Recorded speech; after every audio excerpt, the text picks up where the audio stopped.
E aí, como é que vocês estão? Seja bem-vindo a mais um vídeo. E nesse vídeo a gente vai falar um pouquinho sobre TDAH. Especificamente a gente vai reagir a um vídeo de dois psicanalistas que vão discutir um pouco e refletir sobre a ideia de TDAH ser uma modinha.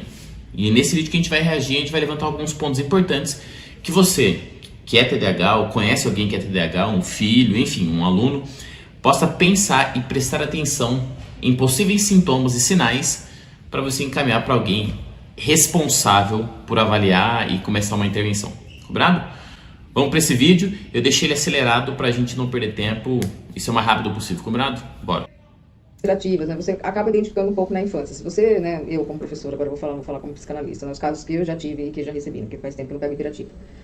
A criança, né, não para um minuto, não tem concentração em nada do que faz, não concentração, não se apega no tempo. Ela tá brincando com isso aqui, de repente tá brincando, já larga, já vai pro outro, já vai pro outro, já vai pro outro. Não consegue parar para concentrar, para assistir nada, correndo, pulando, brincando o tempo todo, dificuldade para dormir. Então tem que ter assim atenção nesses sintomas, porque geralmente a criança que tem a hiperatividade, em conjunto vem também o déficit de atenção, porque ela não se prende a nada. Então, peraí. Ela falou assim, que é mais comum diagnosticar na infância. Para a gente conseguir fechar um diagnóstico de TDAH, é preciso que a gente tenha os comportamentos de desatenção e hiperatividade durante o desenvolvimento, especificamente antes dos 12 anos, tá?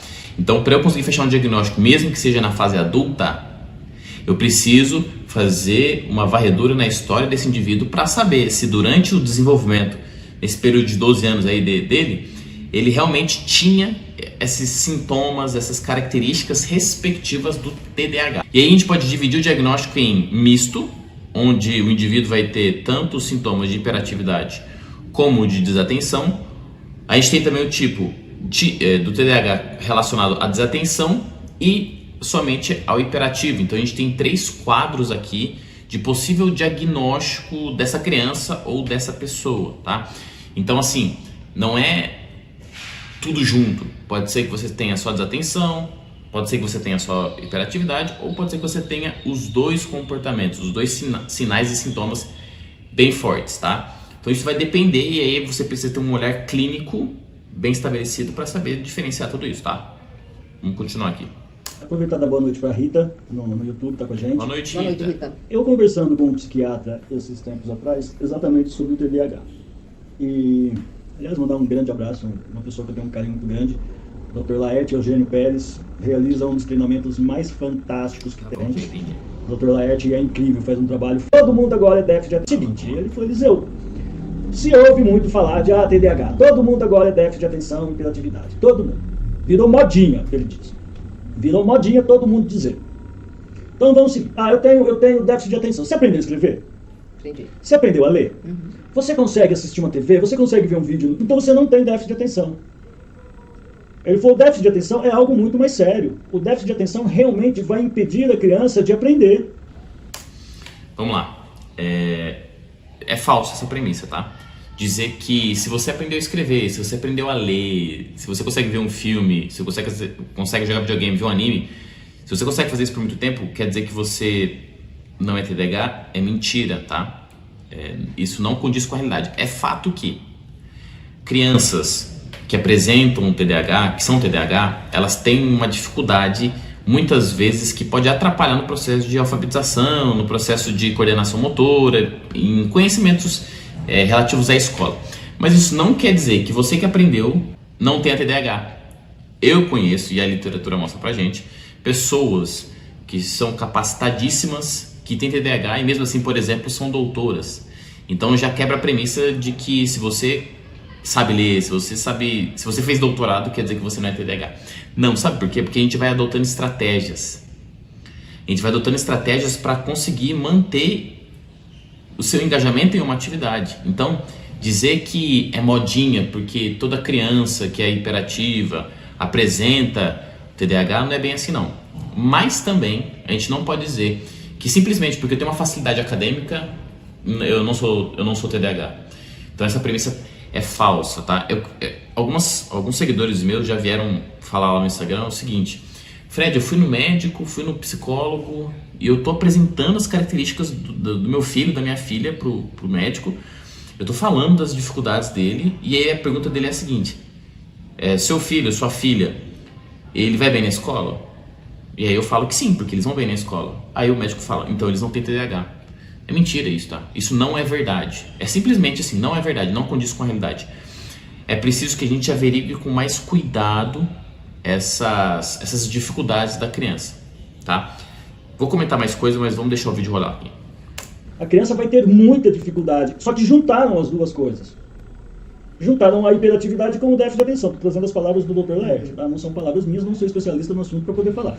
Então, é isso que eu falo. Ó. Se você não é especialista, se você pegou a fala de alguma... É isso que eu quero que vocês prestem atenção. Inclusive, não acreditem no que eu tô falando, tá? Ele tá falando que peguei as palavras do Dr. Laerte, trouxe pra cá, não sou especialista, mas eu tô usando as palavras dele. Meu, você não tem cuidado de pesquisar o que o cara tá falando, entendeu?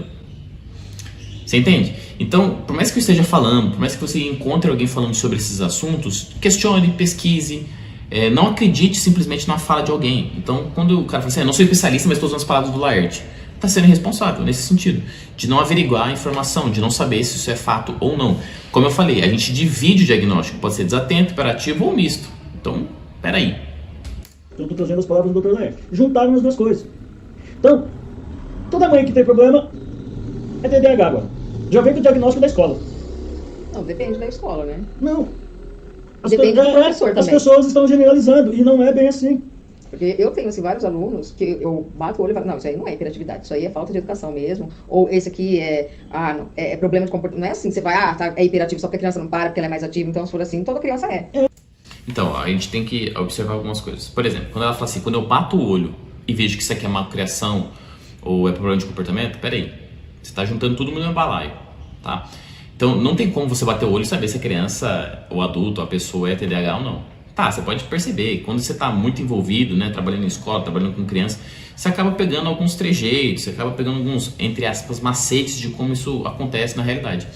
Só que é preciso que você tenha o cuidado de investigar. Sabe por quê? Porque os comportamentos de desatenção e hiperatividade, que são descritos no DSM-5, inclusive eu vou deixar aqui na descrição para você ter acesso e olhar os critérios diagnósticos do TDAH, é importante que a gente preste atenção no seguinte. Primeiro, adequar ali aos sinais.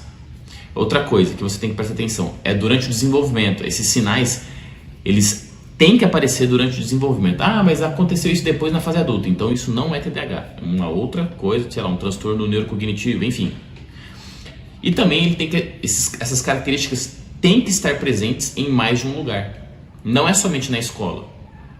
Então esse comportamento de desatenção, hiperatividade ou os dois, ele precisa estar presente, por exemplo, na escola e em outros ambientes. Então, para ela, por exemplo, ela falou que é educadora aqui, né? Ela só vê na escola, bate o olho e fala que isso aqui é desatenção, fala que isso aqui é TDAH ou não. Ela não pode falar isso, sabe por quê? Porque ela não investigou outros ambientes que essa criança está. Então, se a criança é hiperativa ou desatenta na igreja, ela é desatenta e hiperativa em casa, ela é desatenta e hiperativa na luta que ela faz, em todos os lugares que ela é. Então, se eu pego esse recorte, se eu jogo na escola, eu não posso dizer que isso é verdade. Eu não posso afirmar que a criança é TDAH ou não é TDAH simplesmente olhando no recorte da escola. Isso não pode acontecer, eu não posso fazer isso, ok? A ansiedade, ela vai gerar sintomas igual da hiperatividade. Sim. E também eu li uma outra pesquisa, assim, também bem en passant, que fala que a questão da criança...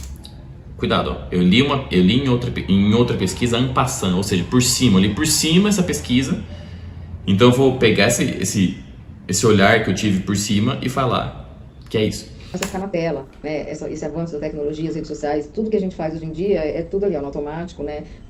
A gente não espera mais nada. Isso também tem gerado hiperatividade. Claro, claro. Porque a informação tá muito rápida, né, gente? Então, ninguém se prende a mais nada, né? Boa noite pra Valdirene. Tá, isso, tipo assim, X, entendeu? X, ela jogou uma informação que isso gera hiperatividade. O que é hiperatividade? Primeiro, o que é hiperatividade? Você tem que discriminar isso.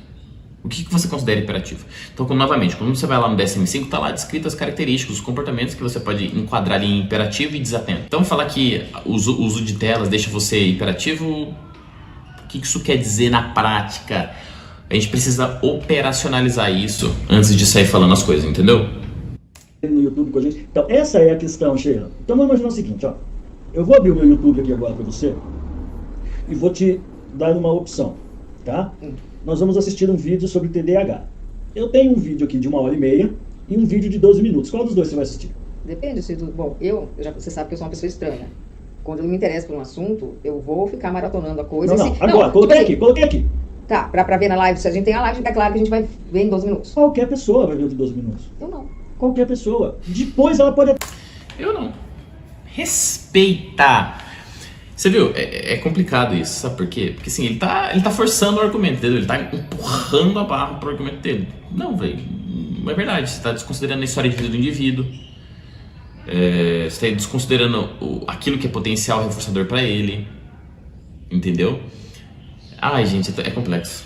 Mas a gente tem que bater, a gente tem que explicar, porque não é assim que as coisas funcionam. Se eu boto um de 1h e um de 15 minutos, cara, depende.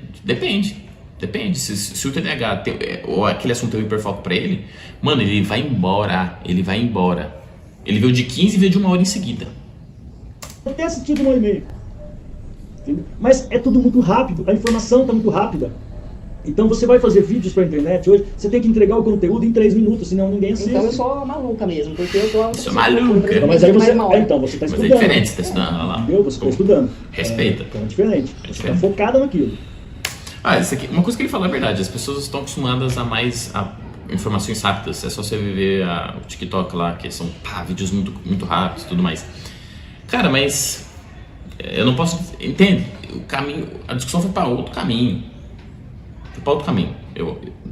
É preciso discriminar as coisas, diferenciar as coisas. TDAH é uma coisa, redes sociais com essa nova dinâmica de acesso à informação é outra. Tem várias questões envolvidas aí.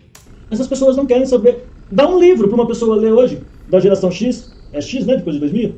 Sei lá, eu não entendo. É Y, Z, sei lá. Acho que é Z. É Millennium, né? Não, Então, geração Z, acho que até o ano 2000, de 2000 pra frente é geração milênio. Mas, cara, não. Tipo assim, eu preciso trazer isso pra realidade. Ele tá tirando isso da cabeça dele, entendeu? Quantas pessoas você conhece que leem livros e livros e livros? Eu conheço várias pessoas, eu faço isso, não tem nada a ver. Não tem nada a ver. Então eu não posso forçar o argumento, tá? Eu não posso forçar o argumento para encaixar na minha teoria. Gente, sei lá que merda que é essa. Já foi o alfabeto inteiro. Então, não vai ler um livro.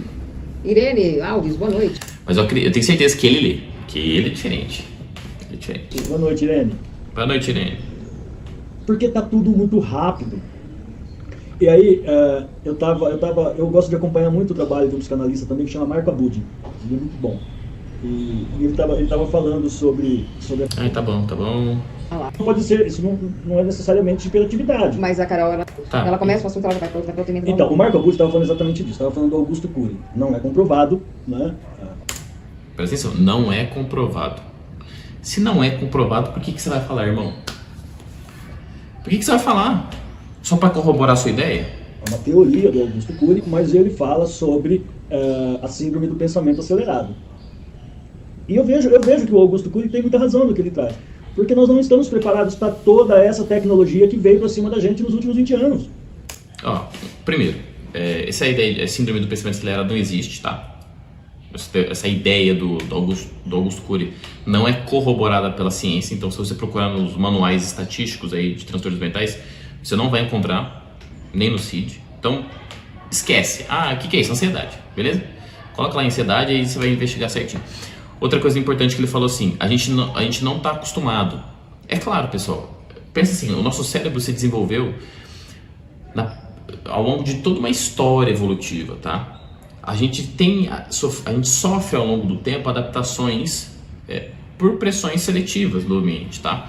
Então, quando o nosso cérebro foi moldado, não tinha telefone, não tinha luz elétrica, não tinha fast food, não tinha nada disso. E aí, a gente acaba sendo sensível a algumas coisas que hoje em dia estão muito mais disponíveis, tá? Então, antigamente, pensa assim, a gente não tinha uma abundância de comida. Hoje a gente já tem uma abundância de comida. Só que o nosso cérebro, o nosso organismo foi moldado, estruturado há um tempão atrás. Hoje as conjunturas mudaram, as contingências se alteraram e a gente vai sofrer com isso até que as coisas se equilibrem. É um processo, eu acredito que seja um processo natural da evolução humana. Mas, novamente, eu não sei por que tá fazendo relação com o TDAH aqui, tá? Esse pensamento acelerado, essas ideias de síndrome do pensamento acelerado não existem na realidade. Isso não é um critério, isso não é um laudo, não é um transtorno, tá? Então, não sei por que ele tá falando isso. Essa molecada já nasce, os novinhos já nascem com o cérebro de esponja, então até consegue absorver isso. Mas a gente não. Então nós... Assim, detalhe, né? Todo cérebro infantil, ele tem uma capacidade de produção de novos neurônios, de novas conexões, de se adaptar ao meio muito alto, tá? Então, tanto que a gente tem uma produção de novos neurônios, de sinapses muito grande nos primeiros anos de vida. Depois a gente passa por um processo chamado de poda neural e aí as coisas vão se organizando melhor. Tá? Então todo cérebro infantil ele tem essa propriedade, né? Um pouco mais acentuada. Nosso cérebro pirou, entendeu? Nosso cérebro pirou, a gente não foi feito para isso. A gente viveu uma era onde nossos pais davam boa noite pro Cid Moreira, quando acabava o Jornal Nacional. Boa noite. A gente viveu uma transição, né? Eu peguei essa fase, eu não sou tão velho. A gente, né, Sou do interior. saiu né, daquela coisa que a gente ainda sentava à mesa, conversava. Ah, enfim, ele vai terminar o vídeo aqui agora. Mas aqui que eu quero dizer, o que eu quero pontuar nesse vídeo aqui, nesse bate-papo é o seguinte: TDAH virou modinha? Não. Ah, mas eu acredito que virou, então me mostra algum estudo, alguma coisa falando que realmente virou modinha. Ah, mas quando a gente vai pra escola, e eu trabalho com a escola todo lado, no dia a dia da escola, vendo essas situações, as pessoas falam que é TDAH. Não sei não, viu? Não sei se é assim que as pessoas realmente acham que é o TDAH, tá? Então, vamos ter cuidado antes de, primeiro, taxar as crianças com TDAH, tá? Simplesmente porque elas não prestam atenção. Coisas que alteram, assim, situações que alteram a atenção são inúmeras, que vão desde o uso de substâncias até não dormir bem à noite. Então são várias questões que vão influenciar na atenção e, consequentemente, por exemplo, no processo de aprendizagem. Então, é muito complicado. O que eu sugiro? Encaminhe para um profissional. Fred, mas quais são os sintomas características do TDAH? Faz o seguinte, vou deixar no link da descrição aqui o DSM-5. Você vai entrar lá em transtornos do neurodesenvolvimento, TDAH. Lá no TDAH tem os critérios diagnósticos e discriminado quais comportamentos que a gente encaixa em desatento e em hiperatividade. E aí, quais são os comportamentos que a gente pode colocar para ser um diagnóstico misto. Então, faça esse exercício, não acredite no que eu estou falando, vai lá no DSM-5, dá uma olhada e veja quais são os critérios para você conseguir saber se você teve durante a sua infância, e ir para um profissional que vai fazer essa avaliação, que pode ser um psiquiatra, um neurologista ou até um psicólogo, tá? Em resumo, não acredite no que as pessoas falam simplesmente porque é modinha, ou se é modinha ou não. Vai, estuda, veja, averigue, pergunte para quem sabe, para quem manja, e vamos parar de divulgar coisas que não são reais. Combinado? Se você gostou desse vídeo, clique em gostei, se inscreva no canal e comente aqui também algum possível vídeo para eu poder reagir, para fazer esse react para vocês. Combinado? Então até o próximo vídeo.